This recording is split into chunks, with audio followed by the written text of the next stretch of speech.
Sit right back and you'll hear a tale of a fateful trip that started from this tropic port.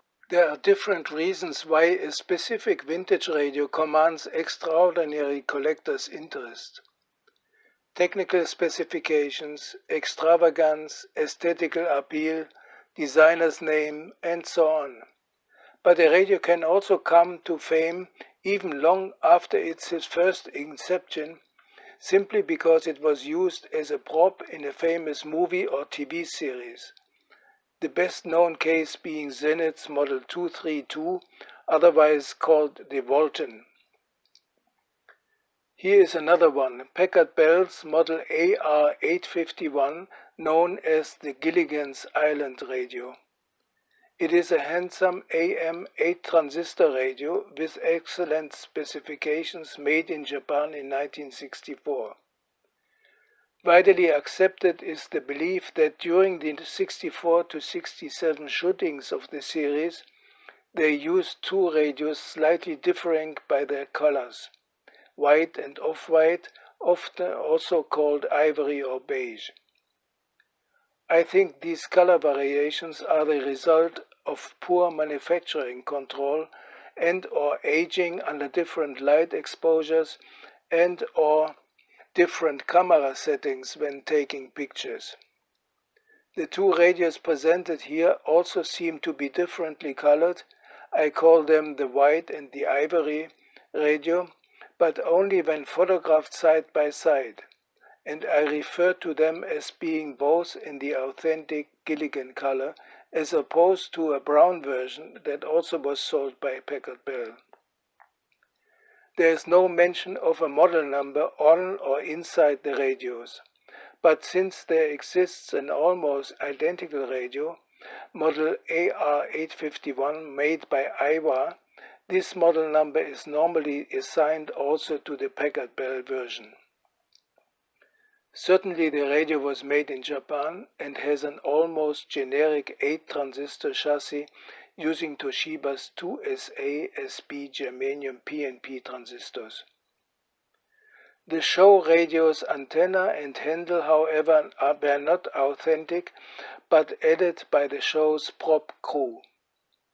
I include telescope antennas and handles that easily could be put or lightly glued on top of the radios for visual purposes only. The radio does not profit from a telescope antenna in any way, since it has a very efficient ferrite antenna and does not need a handle either, having a recessed finger hold at the back. You can in fact see and hear the radio's chassis playing without the telescope antenna in Season 1, Episode 18, aired on January 30, 1965, after the professor put the coconut recharged batteries back into the chassis. All right, everybody stir. I wonder if Thomas Edison started this way. Looks like a crazy martini, doesn't it? All right, that should be enough. Now let's see if we can get anything.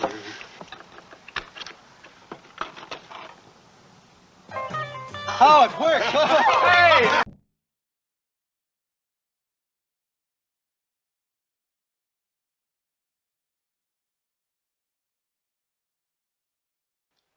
If you intend to find an antenna with that kind of elephant foot, you may try car dealers.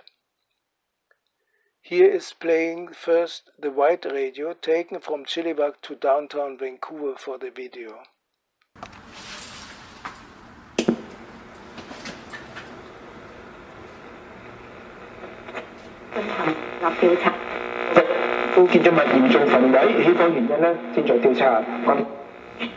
Choice of down. They're really also back after watching them. But his preference is well known, having told Global News. Not bad at a downtown for Georgia East or West, looking good to the Stelling Park Causeway across the bridge and on. They're allowed to compete. The Court for Arbitration in Sport ruled the evidence against the 28. The phone calls it a great experience, and I know you're hosting with Riaz Megji today from Breakfast Television's Riaz Megji. Yeah, Riaz and I will be.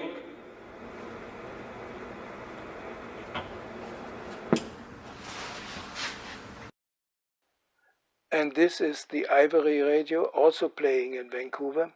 Both radios are for sale.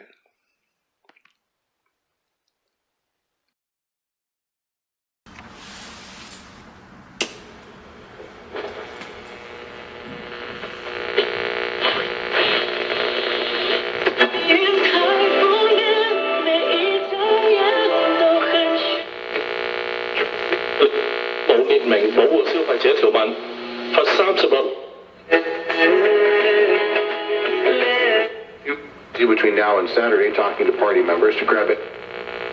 Special hello, Al. He's Caribou overpass through to Brunette, then it opens up. So just stay to the left. It's as of a couple of. They just try to stay heading to. Thing, but do they actually mean it is a question I would ask because it's standard.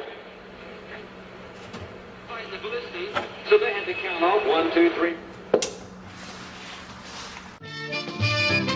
Just sit right back and you'll hear a tale